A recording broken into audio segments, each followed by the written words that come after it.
Cup of hot coffee. It's a good brew. Rainy day outside. Yeah.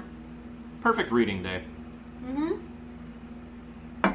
With that being said, cue the intro, please, Classical Donald.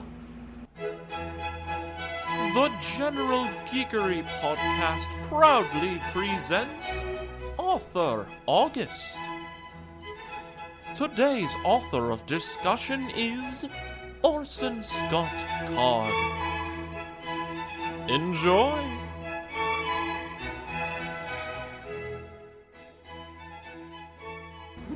Classic. I mean, of course he's classic. He's speaking RP. That's true. That's true. Oh, yeah, it has been a good couple of days to read. I read this book. I started reading this book yesterday afternoon, and I'm almost done with it. I had hoped to finish it before we started here because it's mostly what I'm going to be talking about. We've had almost like 4 straight days of rain on and off. So, especially those thunderstorm nights. It's been. Yeah. I wish I had the original Frankenstein books to read for those from Mary Shelley. Oh wow, yeah. The power briefly went out in my place. Oh no. I was playing a card game with my friend Laura, who was visiting, and the lights just flickered off and on a couple times. Oh no. Then it was fine, but. Ay caramba. Yeah. Well, luckily it didn't turn off all the way from what I heard, but. Shall we begin to talk about the author that I chose? Let's dive right on in, shall we? All right. How are you doing, ladies and gentlemen, listeners and geeks alike? Welcome back to the General Geekery Podcast. This is the podcast where we love to geek out about all that we love to geek out about with no remorse. No regrets. And with all of the enthusiasm in the world. Indeed. And welcome to our second iteration of Author August 2021, where each episode, one of our talkers will bring forth a author of their choice to talk about. The word you're looking for is host. Each of our hosts will bring forth an author of their choosing and choose to talk about it, selective works that they love, certain facts about their life, anything in between. As always, I am your resident coffee ninja by day, actor, gamer, and streamer by night, Donald Kaczynski, back once again. And of course, joining me as always, she is the dice slinger extraordinaire, artiste magnificent, and the purveyor of all things dystopia, Hannah Kubiak. Hello. And speaking of which, Hannah has brought forth a author today. We have actually discussed this author's works before on the show. Yes. We are talking about Orson Scott Card, most famously known for the Ender's Game. Yeah, novel. The Ender Quintet. The Ender Quintet. I think he Quintet? Ooh, there's a trio. Quintet. Yeah, Quintet is 4. Quartet. No, 4. Quartet. Gosh. Quintet is 5. Gosh. Okay. No, it's okay. I get those I'm confused. not a musician. She went to school for theater, not maths. Yes. No, I'm not. I'm not a musician. Which is interesting considering the main book that I'm planning on writing on talking about today. What did I even get my phone out to do? Oh yes, I was going to look up some stuff about Orson Scott Card and just as I do, just read a little bit of his biography off of Wikipedia before we dive into talking about the themes and the deep, dark stuff that I like to get into when we talk about Fair enough. anything. Anyway, Orson Scott Card, most famously known for his novel Ender's Game, for which won him the Hugo Award and a Nebula Award, and Ender's Game is one of the most acclaimed science fiction novels of all time. We've talked about this book before on the show when I think it was in episode 20s. Yeah, it was a really long time ago. Yeah, it was a real near the start of it, honestly, and we were talking about just how great the book was, how much we both loved the story, and of course the story didn't stop there. The second book that came after, which was also wrote by Card, Speaker of the Dead, right? Yep. Speaker for the Dead. Speaker for the Dead. Yep. That's right. For some reason, I keep saying of. Nope. Speaker for the dead. I He goes and he speaks for the dead because they Fair can't speak for themselves. Indeed. Which is a very interesting sort of, not really an occupation, doesn't really get paid for it, but an interesting calling or mission for Ender to have after the events of Ender's Game, because he, like the whole, let's talk about Speaker for the Dead, even though for a little bit, even though I didn't plan on it. But in Ender's Game, the whole conflict that they have with the Splanknicks, who are these sort of insect-like creatures, just like giant bugs. The buggers. Yep, they call them the buggers. Like in like later books and in the movie that came out recently, they call them the Splanknicks because I think buggers has some sort of racial overtones or something that's not appropriate these days. I'm not sure. I don't remember. But back then, that's what they called them. They called them the buggers. And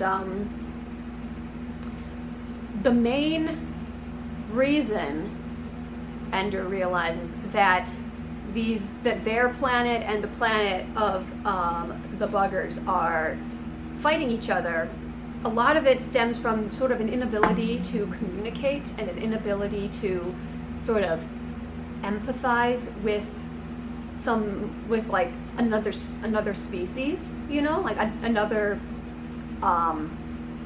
just like inhabitants of another planet. Okay. And he sort of,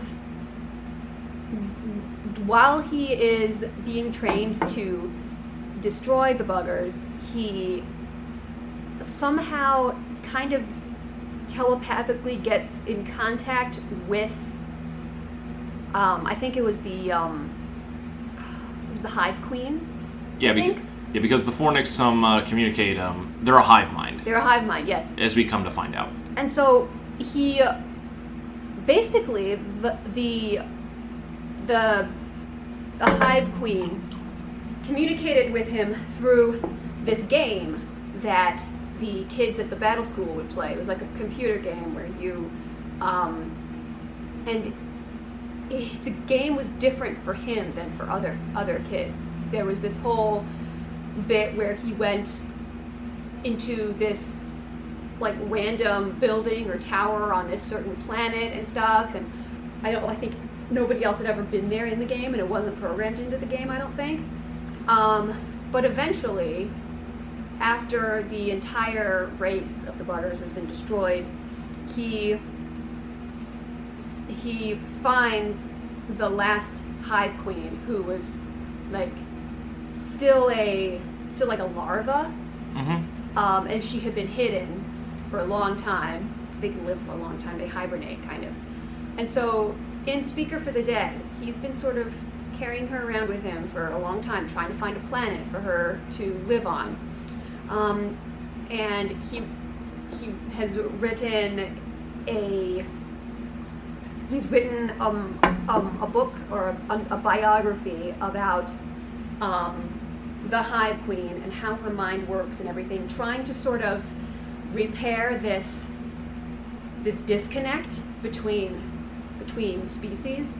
Trying to help humans understand the buggers and everything, and just giving a voice to people who don't have a voice anymore because they've been destroyed. So first of all, the buggers and their race sort of, well, the word is not really honor them, but sort of as reparation almost for the part that he had in their destruction. So anyway, as a speaker for the dead, he goes around to different planets, and a lot of people, for a funeral, they'll ask for a speaker to tell the person's life story. And the reason they do that is, I think, for what's the word when somebody they don't have any an unbiased view of their life. And so Speaker for the Dead is about Ender as an adult. Finally, he goes to this planet to speak for somebody, And on the planet, he finds another sort of alien race that is in danger of extinction because of this same sort of inability to communicate and understand different species. Mm-hmm. So it's this alien race called they call them the piggies because they look like pigs. Because humans are brilliant. Thanks, humans, you derogatory bastards. Yep, pretty much. So they call them the piggies, and there's this thing where the piggies, it seems like they killed a human and desecrated his body. And so everybody who has been working kind of with the piggies and everything have started to get really suspicious, and they're kind of like, oh my gosh, like if this is what happens to humans when we interact with the piggies, what is, like, how inhuman, you know? And so Ender gets caught up in this situation as well, in trying to understand the piggies, because they don't behave hostilely, but they still did this thing that from a human perspective seems really horrible. And they later realize through talking to the piggies and everything that this sort of like killing and desecration was their way of honoring somebody. Like, it's a different society, and to be honored in that way and become like part of the planet and part of the forest is like a big deal. So it's like the greatest honor you can give to a piggy is to do that to them. So they were trying to honor this guy, but to humans it seemed like murder and disrespect and stuff. So there's a lot of stuff in that series, specifically the Ender Quartet, about trying to understand different people and how, instead of trying to communicate, a lot of the time humans will just lash out and destroy. Like when the humans learned about the piggies, the humans back on Earth, they immediately sent a ship with an ultra atomic planet killing bomb on it to go and destroy the planet. Oh, wonderful! So while this bomb is en route, they're trying to figure out how to save the piggies from this fate and how to help people understand them a little bit better, you know.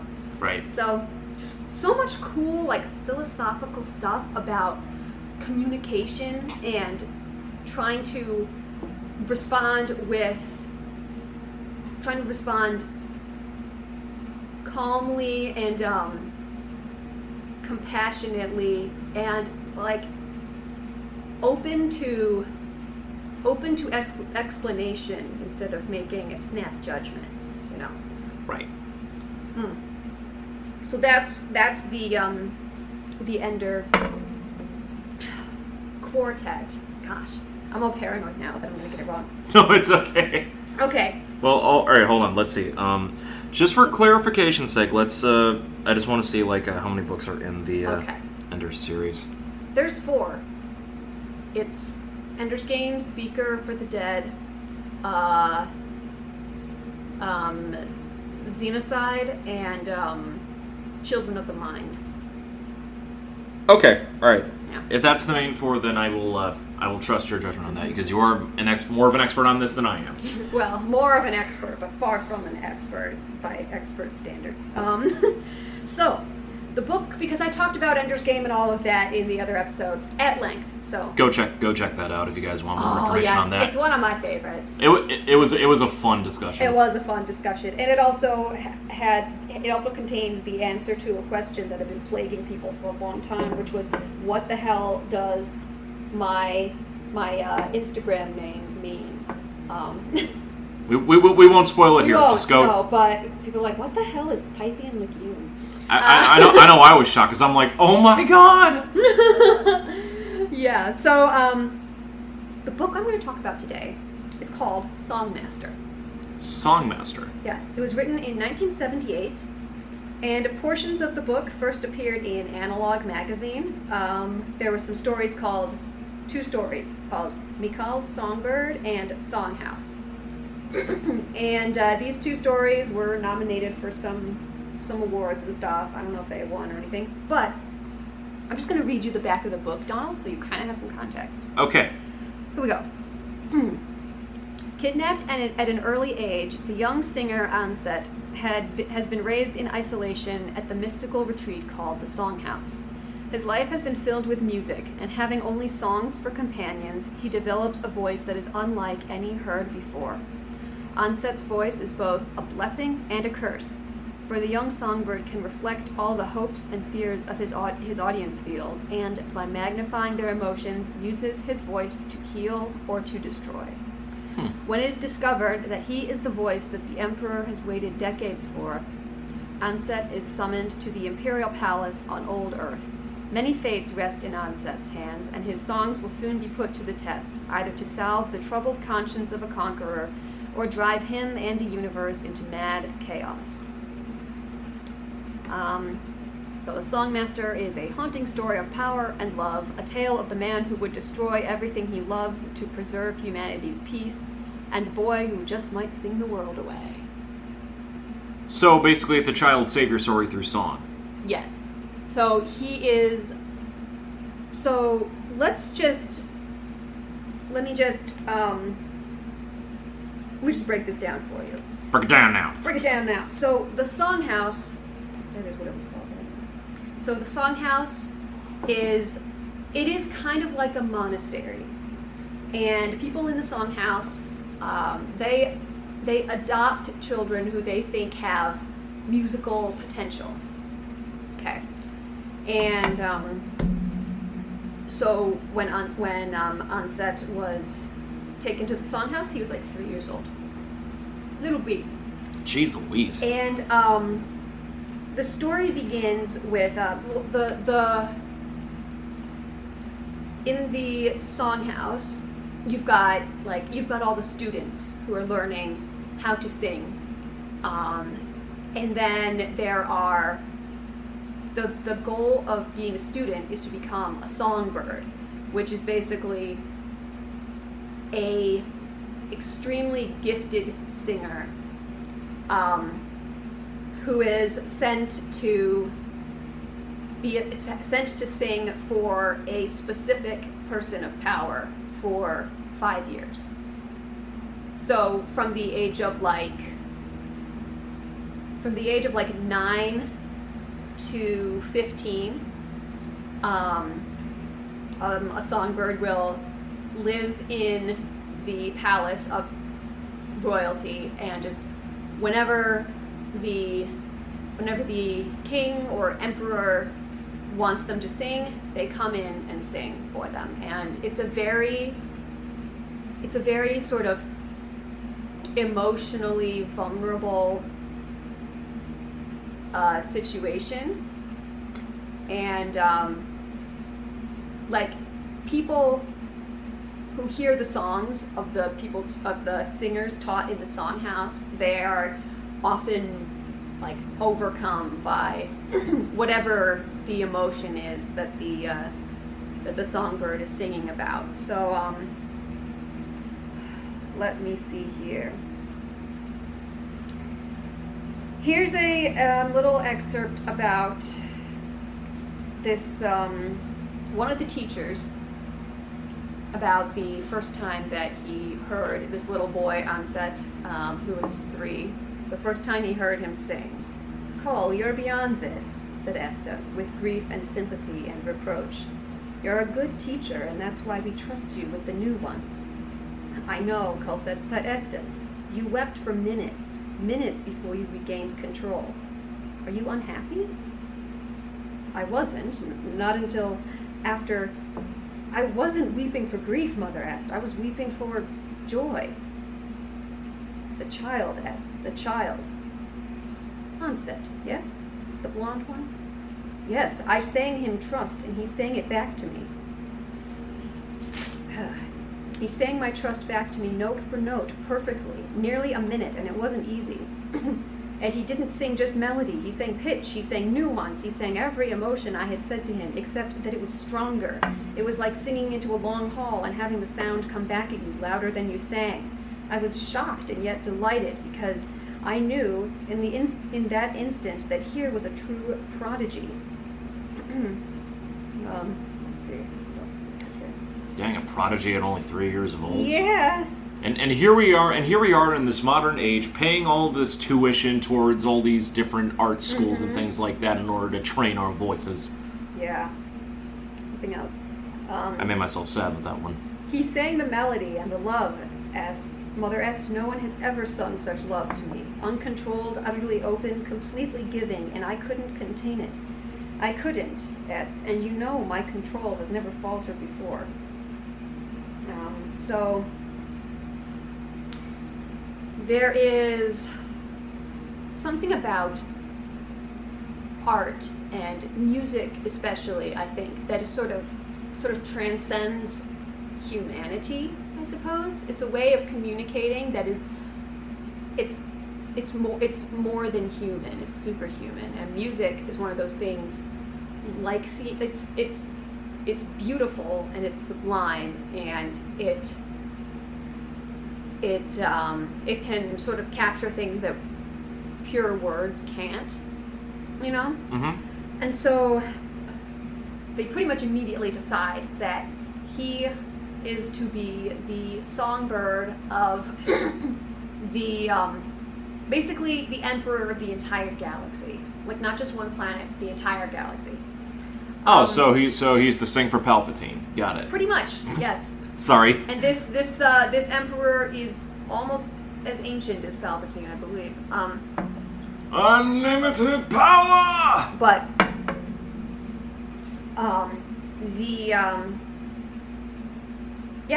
the emperor, when he was maybe like middle-aged, he was like 40, and he showed up at the songhouse, and he says, "I would like a songbird."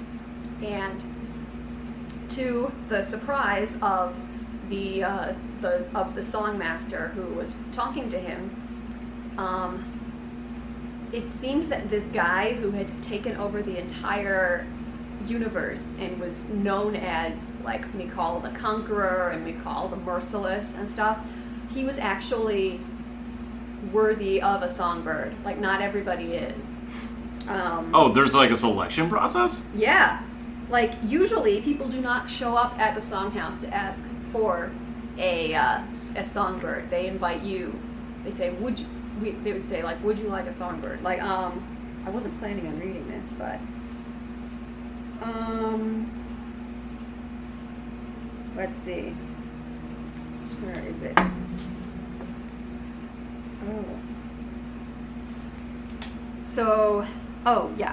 Someone says, he's a man of great personal force and power, but he has not been corrupted. He believes he can use his power for good. He longs to do it.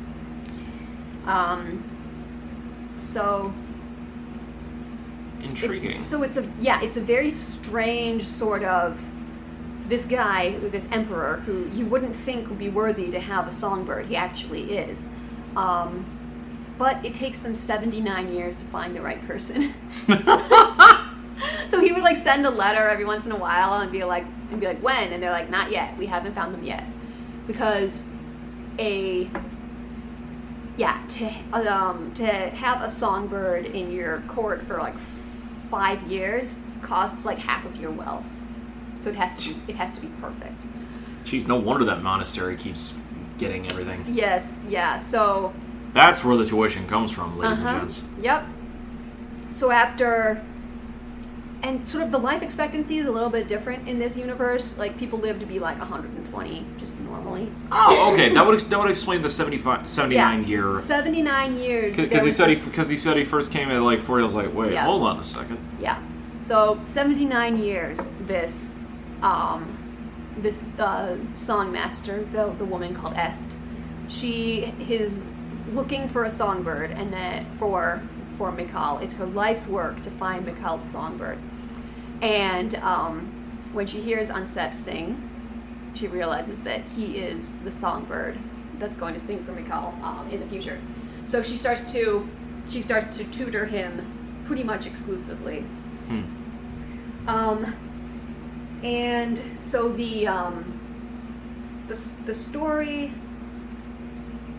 story is, I feel like, thematically, a lot of it is about control and manipulation and vulnerability, I believe, are the things that it's most about. And I could definitely see that. yeah, because because you're essentially guiding and controlling like this young boy's like entire life and grooming him to be like basically the muse. Right, the muse. Yeah, exactly. Basically the person who controls the entire known galaxy. Yes, because it's when because the Emperor has like all sorts of responsibilities and like guilt and just the stress of running the galaxy, and a well-trained songbird can sort of help somebody to sort of process that stuff in a healthy way, I suppose. And but in order to be a good singer and a good songbird, these children are taught something that they call control, with a capital C. Let's see, 25, page 25. So basically, control.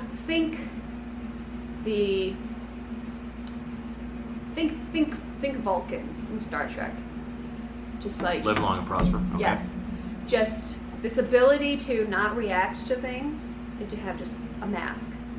They have the power to feel emotion, but basically they have the resiliency to not outwardly. Yeah, they're taught to be very emotionally resilient because they're supposed to sort of weave these songs of really, really intense emotion, and if you experience all of that all the time, then you probably would go crazy. So that's kind of what control is for, is so that you're not constantly emoting. And so then when you have control, the only time you can let things out is when you sing. Mm-hmm. So your singing is a lot more powerful, and a lot more impactful to other people. So that's the thing with control. But the thing about Onset is that he learned control too quickly, and he was way too good at it. Oh. So the object of control was not to remove the singer from all human contact, but to keep that contact clear and clean. Instead of a channel, Onset was using control as an impenetrable, insurmountable wall. So that's what the sort of challenge is in the first part of the book. Part one is about Est trying to teach him how to be a songbird. And to do that, she has to get past this wall that makes him seem almost not human.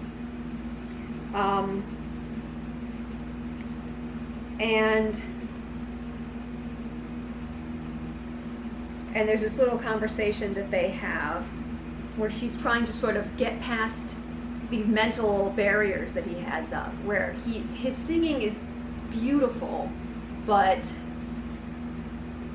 none of it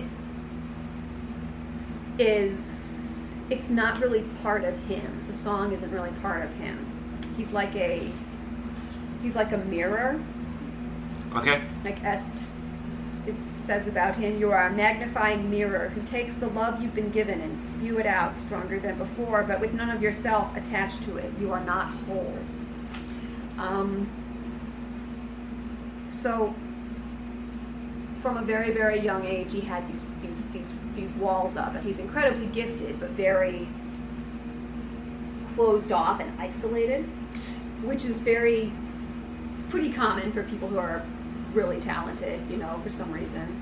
Well, putting up walls, like, in a lot of things, is, like, something, like, any sort of young person will learn to go throughout life, especially if their upbringing or childhood was stressful or traumatic. Yeah.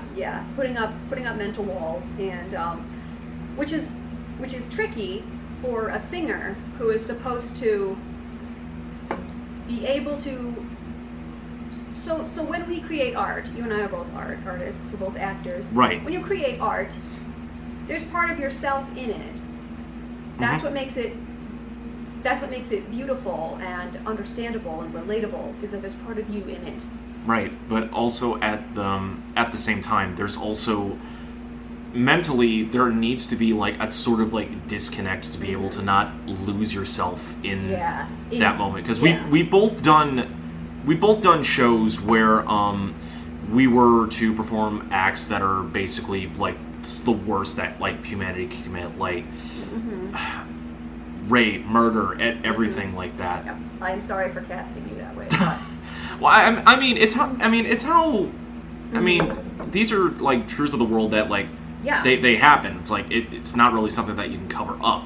So there always has to be like a disconnect, and to keep yourself in check, and and with the fellow actors that you are working with, it's an ensemble piece, so it's to keep others in check so they don't lose themselves. Yeah, I know, like I know you're talking about playing Chiron in Titus Andronicus. Yeah, like the Titus one. Like there were moments where I would have to check myself.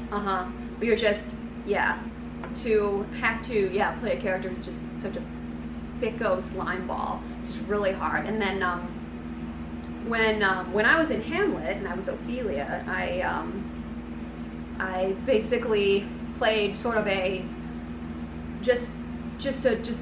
a mental breakdown, basically. Just have a mental breakdown on stage every night. And, because that's what she goes through. Yeah, exactly. So just to every night have your heart broken and have your mind unravel, and then eventually, like some say that maybe she committed suicide.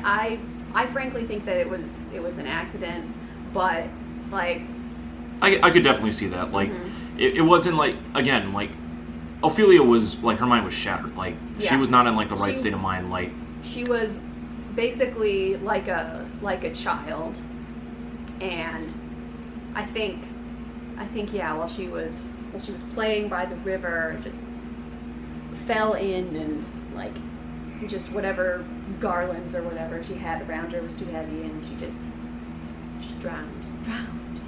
So that was quite a tangent, but no, it's not. I think it's perfectly fine, like explaining like that theme, because I had the exact same thought going through my mind. Like as you were explaining all that, it's like that is like so much like how like what any actor on stage like would have to do, basically. Any type of like performance, like in general, but anything like related to like the spoken word, whether harmonic or not. Yeah. So it's got to, if you're going to be a singer, particularly if you're going to be a songbird, you have to be both. You have to be both like impenetrable and completely vulnerable at the same time. These two, they need to work side by side, and the problem that Unset had in the first part of this book, when he's in the songhouse, is that he has too much control and no vulnerability. None of his songs come from him. He's just reflecting what he hears.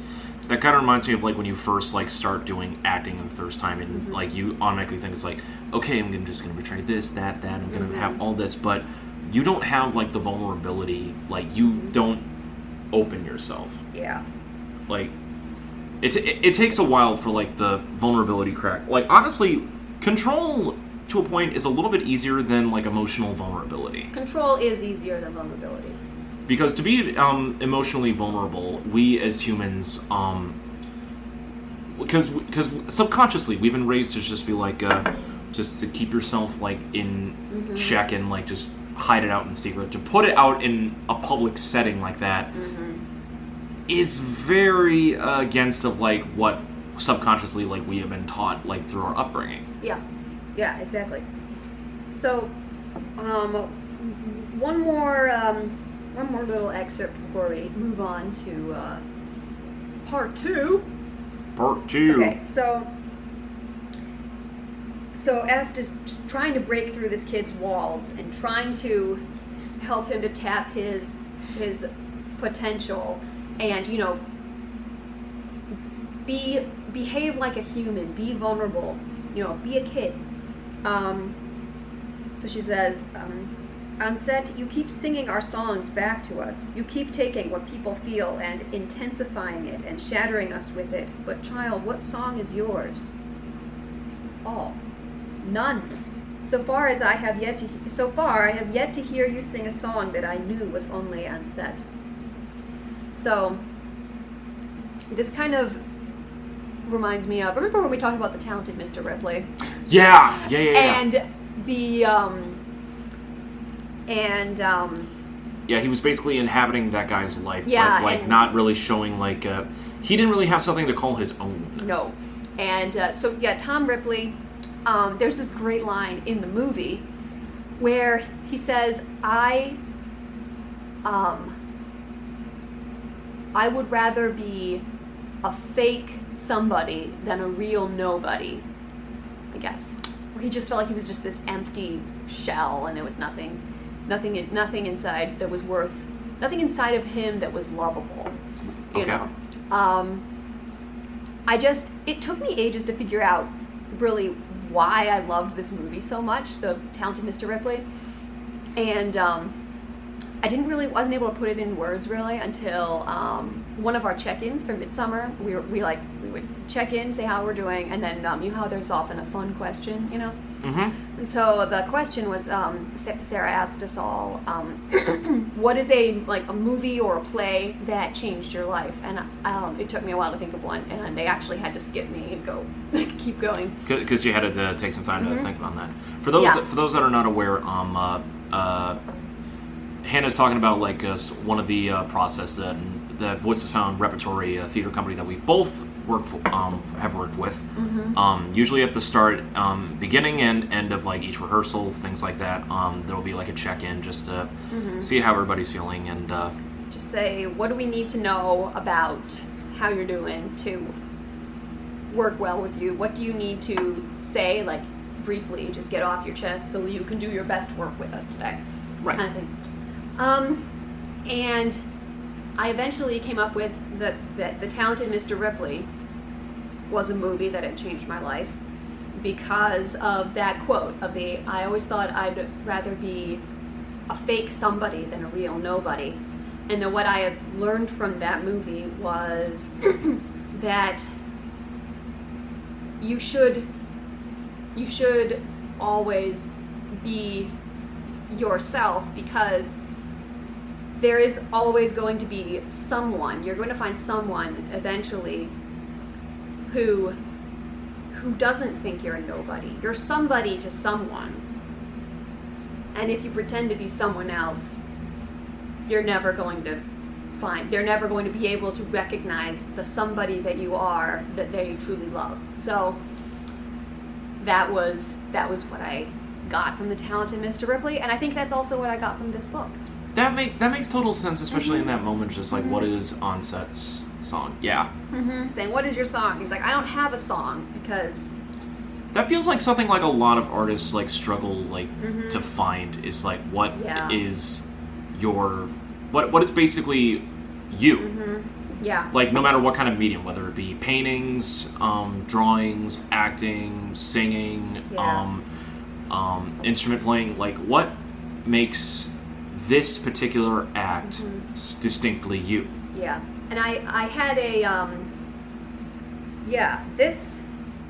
this really hit me, the what is your song thing, because I have been thinking about this for a long time, because a couple of years ago, you know our friend Lisette, you know her actually. Oh yeah, I do. We were in college together. We were both at her wedding. Yeah, we were. So when Lisette and I were in college together, I don't know. I think I was going through something. I don't know what it was, but she asked me. She said it seems to me like you act like you're a side character in your own story. And I was like, actually, yes. I don't know what that means, but it rings true. And I've been thinking about that ever since. I'm like, just like, it's very important to find your own voice and to find your own story, and just telling other people's stories and just speaking all of their words. It ultimately, it doesn't help you develop as a person. It just makes you into, a mirror or a hollow shell or a brick wall. There's a wall there. Man, we're getting really philosophical on this episode. I know, right? Oh man, look, dude, I read this book in like 24 hours, so I believe it. So it's kicked me in the soul. Okay, so that's part one, is helping this boy to sort of reach that balance between control and vulnerability, and then he's ready to go to Mikhail's palace and be his songbird. Okay. And when this will come in later when I'm talking about something later, maybe if we get to it. So one of the things that they do at the Songhouse is one of the things that makes a songbird so, like, their voice so pure and beautiful is their youth. And so all of the singers who become songbirds, they're given these like drugs to delay puberty, so they stay. Oh God! Keep that young sort of voice, and then one of the side effects of the drugs is that that they're sterile, that they're infertile, can't have kids. Which is why the Songmasters take in kids who are orphaned that they find. Because they want to be focused on being singers first and not parents. Well, that's sobering. Yes, it is. So, kind of reminds me of Brave New World a little bit, where like, yep, for your own good, we're gonna sterilize you because it's better for the singing industry. Right. But, so. Why did I say that? Oh yeah, so that's just one of the ways that they prepare you to be a songbird, and so you're there for like 5 years, from when you're like 9 to 15, so 6 years, I believe. Right. So he meets the Emperor Mikhail, and just through song and through just the as a songbird, he's very sort of empathic, I guess. Okay. Like when Mikhail talks, he can hear like the song that is Mikhail, and he like understands him better than anybody. And when you truly understand somebody, that's when you're able to love them most deeply. So this old man who's like 120 years old, he just they have this very, very close bond because Onset knows he knows his voice so well, and he knows his song, and so, and just like by the end of his time at the palace, Mikhail ends up calling him his son, like they're that close. It's like a father and a child kind of thing. So at one point,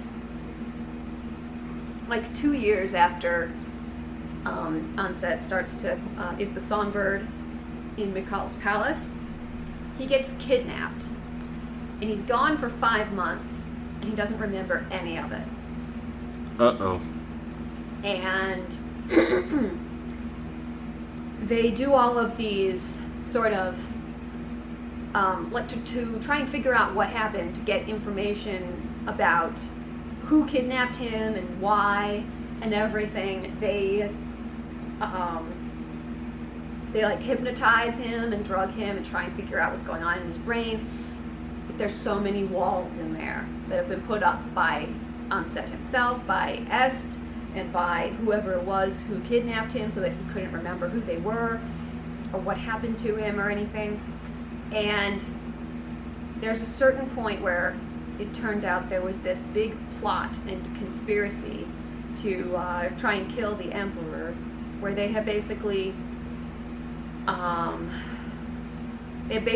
conditioned Onset to respond to certain words, and he became a living weapon, basically. Okay. Like he had been sort of like hypnotized and drugged and brainwashed and taught how to kill in like this brutal fashion. Death by song? No, with his hands. Oh. And and because it was all basically instinct, like physical instinct that he was taught, it didn't show up in the hypnosis, like the mental stuff. Right. So there was sort of he knew there was something wrong. He was like, I don't remember anything, and like I can't be near you, Father McCall, until we know what happened to me. And like when he goes to see McCall after he's been missing for 5 months, he they're like, yes, you can go in and see him, and he's like, will you please handcuff me and hobble my feet together, and like I want you to have weapons pointed at me at all times, because I don't want to be a danger to him at all. And then when he gets there, he like begs McCall to have him killed, because he's like, I would rather die than be the reason for you being harmed in any way. And McCall refuses, obviously. And when all this has kind of happened, it's sort of passed, then the then the sort of I guess the programming, it's kind of like the super soldiers in Captain America. It's like sleeper agents. Like sleeper agents, yes. So there's like a certain phrase that when he hears it, he just immediately goes complete ape shit on people, you know. And it's like really scary, because it's this little like, I think 12-year-old boy at this point. It just like straight up murders this whole room full of people and all this. So, and just not even really able to stop himself. So again, you've got that the stuff about control, but this time it's not him being in control of himself. It's that his mind has been invaded, and he's being controlled by somebody else. And where is it? A few minutes later. Okay, so this is after he goes apeshit on some people. Okay. After one apeshit show later. The whole thing, from the appearance of the knives to the fall of the last attacker, had taken 5 seconds. Dang. Onset stood still in the middle of the hall, entrails on his arm, blood splashed all over his body. He looked at the gory hand. A rush of long-blocked memories came back, and he remembered other such bodies. The guilt that had troubled him when he awakened in the evenings on the boat swept through him now with greater force than ever, for now he knew why he felt it, what that guilt was for. The searches had all been in vain. The precautions were meaningless. Onset could not have used a weapon, did not need a weapon. Onset was the weapon. So, yeah, he just straight up killed all these people.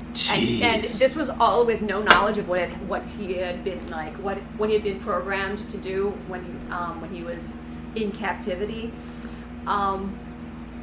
And yeah, so that was one of the reasons why he had sort of cautioned McCall about letting him come into his presence anymore, because he was like, something is wrong. I feel this sense of guilt, and I don't know why. It was because they had had him practice these murder techniques on other people. Crazy. Yeah, I know. So, go. Here's some more. I'm gonna read you a sad story. Oh boy. As though it hasn't been sad enough already. Apparently, McCall said, we've broken through some of the barriers laid in my songbird's mind. Let's see how many. Ansett stood watching as Richter's took a packet off the table and spread pictures for Ansett to look at. Ansett looked at the first one and felt sick. He did not know why they were making him look until he saw the third one and gasped, despite control. You know this one? Richter said. Ansett nodded, dumbly. Point to the ones you know. So Ansett pointed to nearly half of them, and Richter's checked them against a list he held in his hands. And when Ansett was through and turned away, Richter smiled grimly at McCall. He picked every single one, kidnapped and murdered after he himself was kidnapped. There was a connection after all. I killed them, Ansett said, and his voice was not calm. It shook as no one in the palace had ever heard it shake before. They had me practice on them. Who had you practice? They, the voices from the box. What box? Richter's would not let up. The box, a wooden box, maybe a receiver, maybe a recording, I don't know. Let's see. How did they force you to do it? I don't know. There were words, and then I had to. So, hypnosis, Yep. manipulation. Don't get hypnotized, y'all. And this is why I fully believe that mind control and hypnosis is among top 5 of like some of the most OP basic superpowers you can have. Yep. If done really well and very methodically, it is Mind some control. scary crap. Yep. So there's that is basically what happened, and like eventually McCall dies, and freaking old, or maybe someone killed him, who knows. And Ansett just doesn't really have anywhere to go anymore. The Songhouse won't take him back because he's been tainted. because by serving the Emperor, and so he actually gets a job running a planet. A planet. He's like it's a normal thing. he's like 15, and the Emperor's successor is just like, look, we aren't just gonna kick you out. We'll give you a job. You can run this planet. And while he is running this planet, there's this member of his staff, this young man who is like, I think he's probably like a couple years older than Ansett, who's like 17 at this point.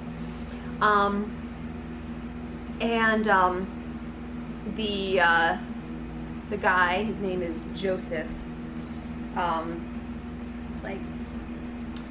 falls in love with Ansett the minute he sees him, which is really awkward. Really? Yes, which is really awkward because he is with another friend of Ansett's from the Songhouse. This girl named Okay, this is intriguing to me because I know of Orson Scott Card's. Kjaren. This is a little bit okay. Hold on. You said Songmaster was written before Ender's Game was, right? I said it was written in 1978, so I don't. Okay, know. so it was probably before because I think Ender's Game was in the 80s. Mm-hmm. This is kind of surprising to me because I know of Scott Card's like open comments about like homosexuality and everything like that. So well, I don't know anything about that. Please. Well, basically, he's a spoken advocate against homosexuality, and that was partially because that was partially what caused the Ender's Game movie that he co-produced back in 2013 to fail because a lot of the LGBTQ community that were fans of his book, of the Ender's Game series, just they found those comments to be very insensitive. I'm glossing over it in like very like. Yeah. I wish I had looked into that a little bit more now that I think about it. Oh no, it's perfectly okay. Like honestly, sometimes you can dissociate the stories from the works of the author. If you can write about something and not necessarily believe everything. It's kind of like the J.K. Rowling and Harry Potter thing. Like, yeah, Rowling has come out with all this comments as of late, but the fan base still has taken the Harry Potter books and universe like as their own. Mm-hmm. Yeah, it's like when you retroactively make additions or comments or like try and change the way people perceive things. Like, basically like that. And then what people say about a work isn't as powerful as just the work itself, really. Yeah, basically. Like art, once you create some art, or you write something, or you make a song, it can mean a lot of different things to a lot of different people. Yep. Okay, so anyway, this is about the point where I wasn't able to finish reading, so, Sorry, I didn't mean to get you off on that tangent. Oh, no, that was very interesting. I just found that surprising to be in, like, one of his works like this. I'm like, oh, wait a minute, hold on. Mm-hmm. Let me see here. Okay. So, something that, what was I going to say? Oh, yes, okay. So, this, Kieran's, I guess, boyfriend, I think they were, yeah, I'm not sure exactly. They kind of, like, they were kind of, like, friends with benefits for a while, and then they lived together, and then, and then they got married, and stuff, but, like Joseph, had told, Kieran, like, before they got married, he was like, the moment I saw him, I loved him, and now I have to leave you, because this has happened to me before, and it's just gonna hurt you, and she was just like, no, like, yeah, I think that we could still make this work and stuff. So they got married, and had a kid, and then, Onset and Joseph just started getting closer together and stuff, and like Joseph was being all paranoid and like trying to avoid him, but also not really, because he couldn't really help himself because he just loved him so much, and it all just went to shit, because you remember what I told you before about how songbirds are given this drug, right? Oh no. Yeah. So. Oh no. Please like, don't tell me this is where I think this is going. I don't know, man. I don't know where you think this is going. But basically, this drug, it not only makes them sterile, but it also makes them impotent.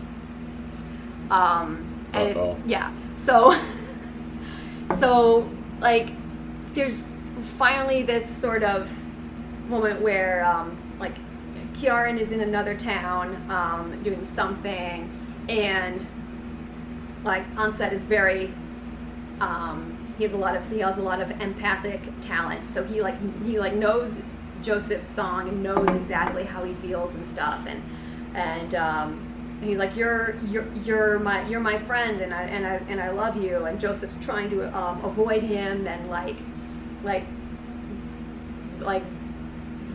runs away, and Onset finds him, and what does he do? He's like,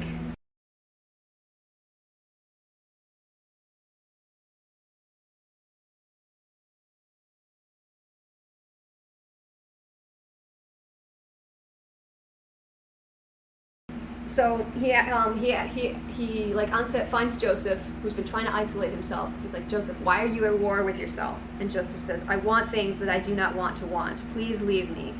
And Onset says, but why shouldn't you have what you want? So one thing leads to another. They start having sex, and then Oh no. like it just causes Onset this excruciating pain, and he passes out, and they're like he almost died from like the effects of these drugs. It was and I had a feeling it was gonna go that yeah, route. it was like this awful thing, and like it. Okay, so that Anytime you take futuristic drugs into this, that causes Yeah. impotency, like before puberty and things like that. I'm like, oh there's always no, something please. because like it's unnatural. Kids are supposed to go through puberty, and not like within like a couple of months when they're like 15. So this just made me so mad because it's just like in Ender's Game. This one of the things about this book is about how like powerful adults, the shit that they do to kids and to younger people just to maintain control and get what they want. It's like, I don't care about your future. I don't care that you can never have kids or never have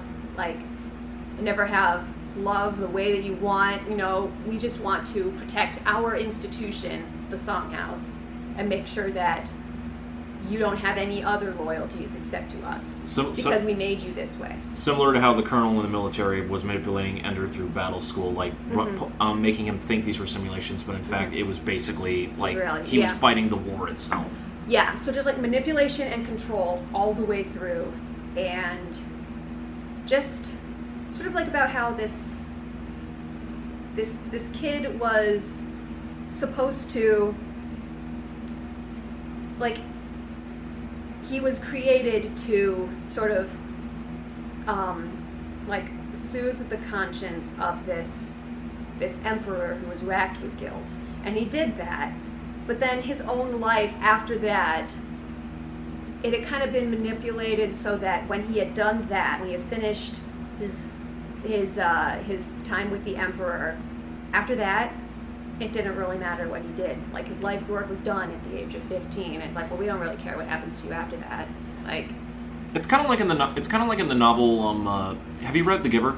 yeah. Basically, like, you know how when children reach a certain age, like, they were assigned like different tasks, things like that. yeah.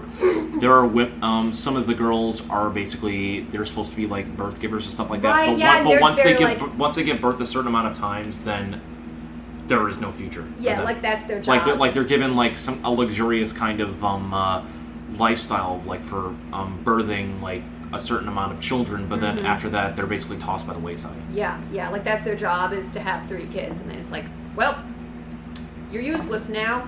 Go be a bum. Yep. You were a vessel, and now you're nobody. Yeah. That's the kind of vibe that I'm getting from Yeah, this. so kind of like that. And that's as far as I got in the book. I remember that at the end, he goes back to the Songhouse and like works in the kitchen for a while, and nobody knows who he is and stuff. I don't remember how it ends, so y'all can read the book. But I just, it's a great story, and I think it's a great story about vulnerability and control, about like how much freedom do we have, Right. and and then what people will do in order to hold on to power. Like, in order to hold on to power, and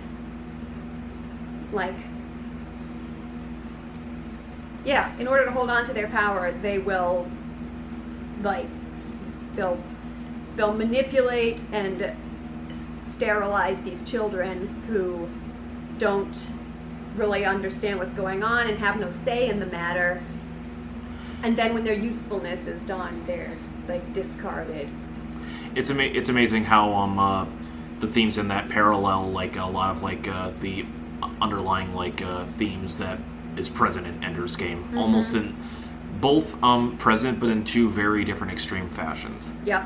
Because Ender's Game, the control was more militaristic. Mm-hmm. And in this one, it's more mental. Like, Yeah.